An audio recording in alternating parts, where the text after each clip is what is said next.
Salam sejahtera bagi kita semua, Shalom. Senang sekali saat ini kita dapat mengikuti bersama-sama acara dari Cornelius Media dalam program Teduh saat ini. Dan saya berharap waktu yang indah ini dapat menjadi waktu yang teduh bagi kita untuk dapat merenungkan, mempelajari akan firman Tuhan. Firman Tuhan pada saat ini saya beri judul Jahatnya Cinta Diri. Saudara-saudara, dalam 2 Timotius 3 ayat 1, 2, 3 dan 4 dikatakan, ketahuilah bahwa pada hari-hari terakhir akan datang masa yang sukar. Manusia akan mencintai dirinya sendiri. Dan di ayat 3 dikatakan, manusia tidak tahu mengasihi. Hal yang sama yang dikatakan oleh Yesus di dalam Matius 24 ayat 12. Ketika murid-muridnya bertanya, kapankah waktu itu akan tiba? Apa tanda-tanda dari kedatangannya? Maka Yesus mengatakan, salah satu tanda adalah kasih kebanyakan orang akan menjadi dingin. Jadi, bagian dari tanda kedatangan Tuhan, yang pertama adalah kasih kebanyakan orang menjadi dingin yang Yesus katakan. Lalu selanjutnya firman Tuhan katakan, tidak tahu mengasihi, dan manusia mencintai dirinya sendiri. Mengapa kasih menjadi dingin? Mengapa manusia tidak tahu mengasihi? Dan mengapa manusia lebih mencintai dirinya sendiri? Jawabannya adalah karena ada kepentingan pribadi, karena cinta diri. Oleh karena itu, renungan kita pada saat ini saya beri judul Jahatnya Cinta Diri. Teks Alkitab yang saya ambil terdapat di dalam Matius 26 ayat 15 dan 16. Namun sebelum kita membacanya, saya ingin kita berdoa. Mari kita bersatu dalam doa. Kami bersyukur ya Tuhan, karena di waktu yang teduh ini kami memiliki kesempatan untuk merenungkan firman Tuhan. Kiranya hikmat dari surga menjadi bagian kami. Beri kami hati yang mau mempelajari firman Tuhan. Beri kami hati yang selalu mau ditegur oleh firman Tuhan. Terlebih hati yang selalu mau melakukan setiap firman Tuhan di dalam kehidupan kami. Inilah yang menjadi doa dan kerinduan kami. Kami berdoa hanya di dalam nama Yesus, Tuhan dan Juru Selamat kami. Amin. Baik saudara-saudara, mari kita lihat Matius 26 ayat 15 dan 16. Matius 26 ayat 15 dan 16 mengatakan, Ia berkata, apa yang hendak kamu berikan kepadaku, supaya aku menyerahkan dia kepada kamu? Mereka membayar 30 uang perak kepadanya. Dan mulai saat itu, ia mencari kesempatan yang baik untuk menyerahkan Yesus. Saudara-saudara, ayat ini atau ayat-ayat ini menceritakan satu cerita yang penting, kisah yang penting, dan memiliki pelajaran yang penting bagi kita yang hidup di saat ini, sementara kita menantikan kedatangan Tuhan kita.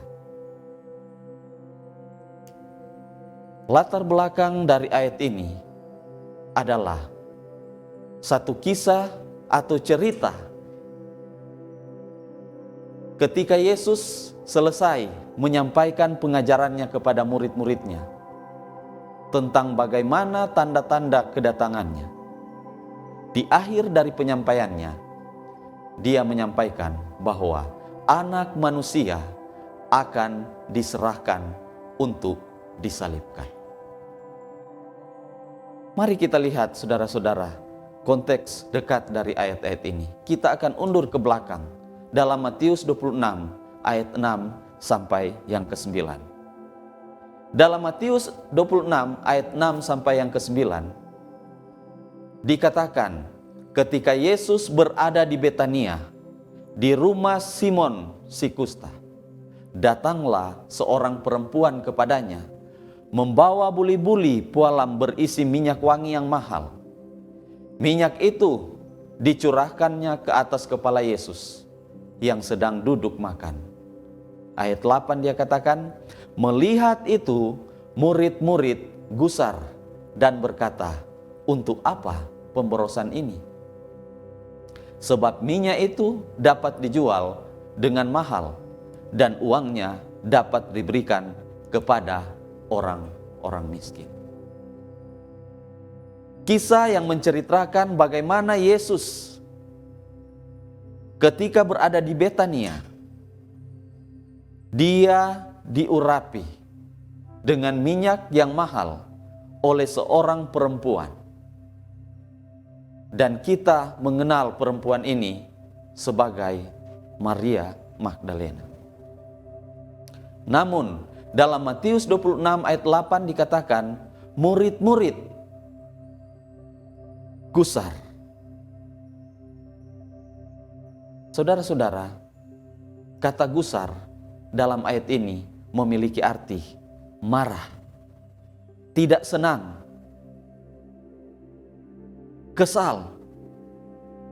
Dan ayat 8 dalam Matius 26 mengatakan, murid-murid mereka gusar.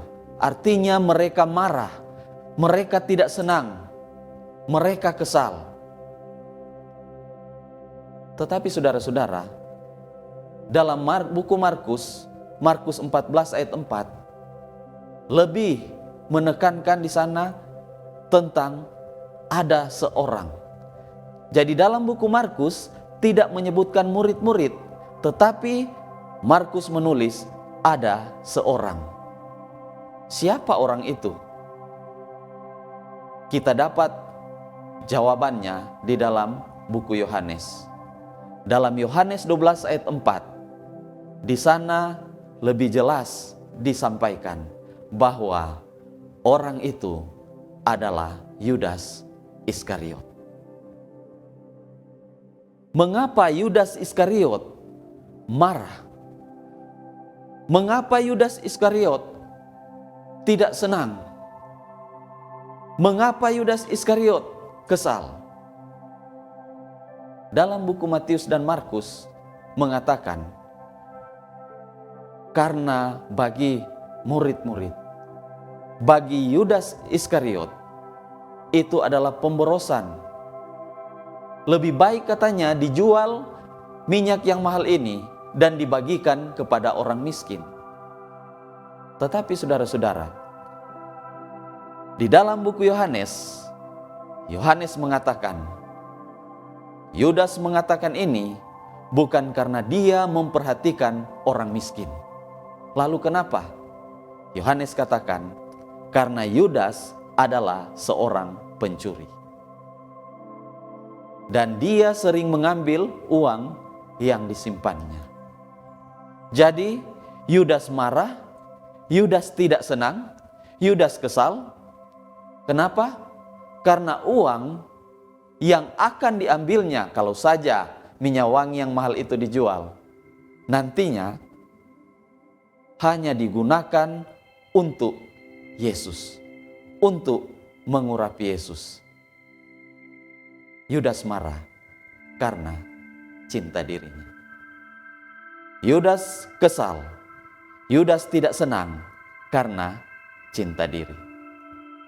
Mari kita lihat motivasi dari Yudas untuk melakukan kejahatan, tentunya karena cinta diri. Saudara-saudara, Yudas memberikan satu pengalaman yang buruk yang tidak perlu kita contohi di dalam kehidupan kita. Mari kita lihat lebih jauh lagi. Kita mundur di ayat yang ketiga, 4, dan 5. Kisah ini menceritakan tentang bagaimana imam-imam, kepala dan tua-tua bangsa Yahudi, mereka berkumpul di istana imam besar, dikatakan dalam buku Matius 26 ayat 3-5, yang bernama Kayafas. Di ayat 4 mengatakan bahwa mereka merundingkan sesuatu rencana untuk menangkap Yesus dengan tipu muslihat dan untuk membunuh dia. Tetapi ketika mereka berunding, mereka mengatakan, jangan pada waktu perayaan, supaya jangan timbul keributan di antara rakyat. Apa yang mereka rundingkan? Apa yang mereka rencanakan? Matius 26 ayat 4 mengatakan, mereka merundingkan satu rencana untuk menangkap Yesus. Dalam Markus 14 ayat 1 dikatakan, imam-imam, kepala dan ahli-ahli Taurat mencari jalan untuk menangkap dan membunuh Yesus dengan tipu muslihat. Dan dalam buku Yohanes 11 ayat 47 dikatakan, imam-imam kepala dan orang-orang Farisi memanggil mahkamah agama untuk berkumpul.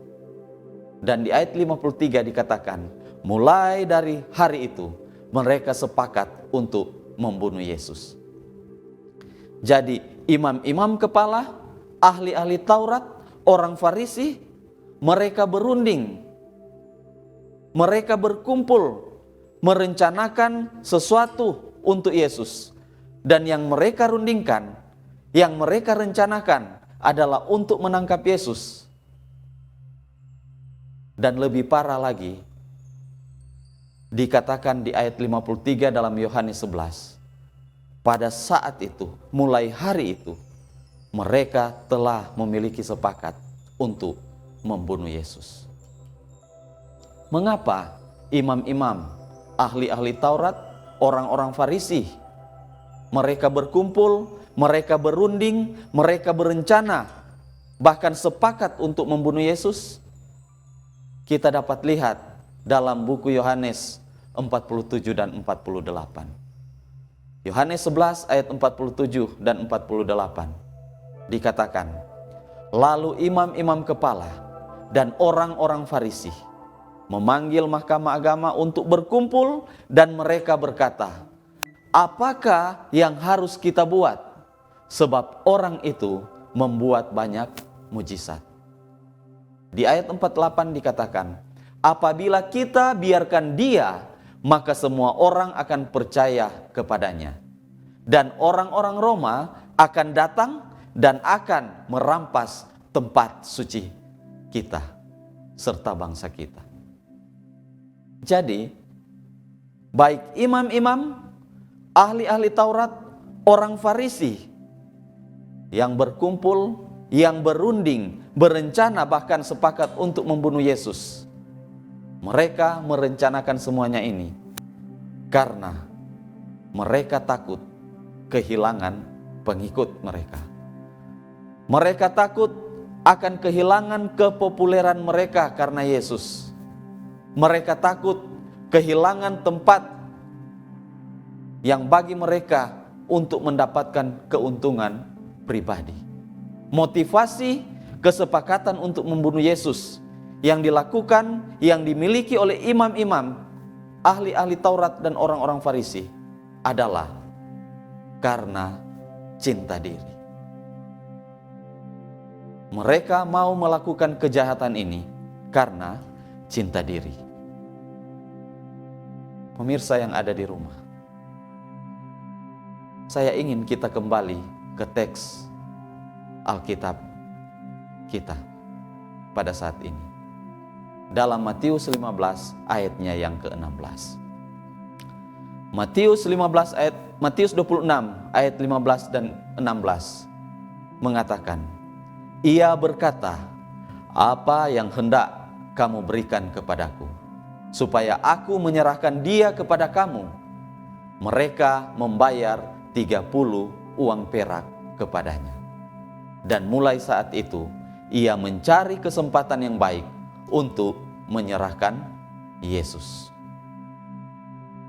Dari ayat ini, kita bisa melihat bagaimana seorang murid Yesus yang hidup bersama dengan Yesus, yang sudah belajar bersama Yesus selama 3,5 tahun, rela mengkhianati Yesus, rela menyerahkan Yesus. Dan itu yang dilakukan oleh Yudas. Motivasi Yudas ketika dia menyerahkan Yesus juga karena cinta diri. Itulah sebabnya dia datang kepada imam-imam, ahli-ahli Taurat dan orang-orang Farisi untuk menyerahkan Yesus. Apa yang akan kamu berikan, kata Yudas, kepadaku? Dan mereka memberikan kepada Yudas uang 30 keping perak. Saudara-saudara, pemirsa yang ada di rumah, Yudas rela menjual Yesus karena cinta diri. Yudas rela menghargai Yesus setara dengan budak karena cinta diri. Yudas mau mencari kesempatan untuk menyerahkan Yesus karena cinta diri. Jadi pengkhianatan yang Yudas lakukan itu juga karena cinta diri.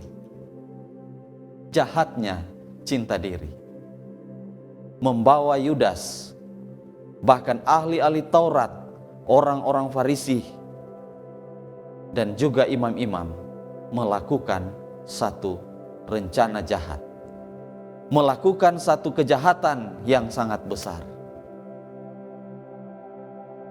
Jahatnya cinta diri dalam kehidupan kita pun sering kita alami, kita rasakan, kita lihat. Para pemimpin dalam pemerintahan sering saling menjatuhkan. Kenapa? Karena kepentingan masing-masing, karena cinta diri.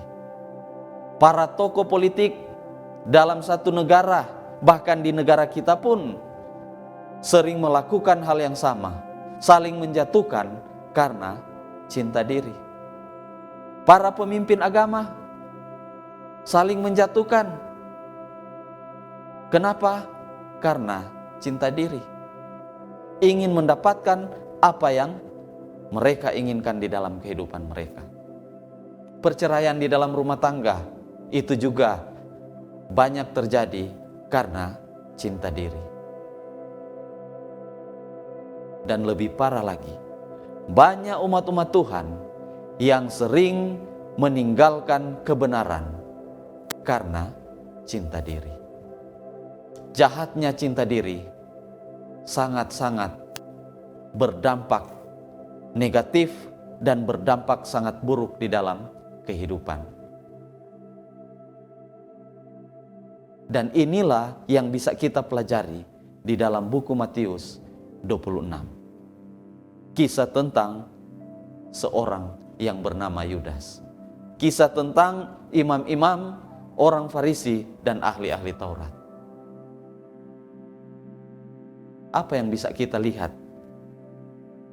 Apa yang bisa kita pelajari dari kisah ini? Yudas memberikan satu kisah dalam buku Matius 26, bagaimana cinta diri itu dapat membuat kita kehilangan pengendalian diri. Cerita atau kisah pengalaman yang terjadi di dalam buku Matius 26 menceritakan dan memberikan pengertian kepada kita bagaimana cinta diri dapat menjerumuskan kita pada suatu tindakan melakukan kejahatan dari diri kita.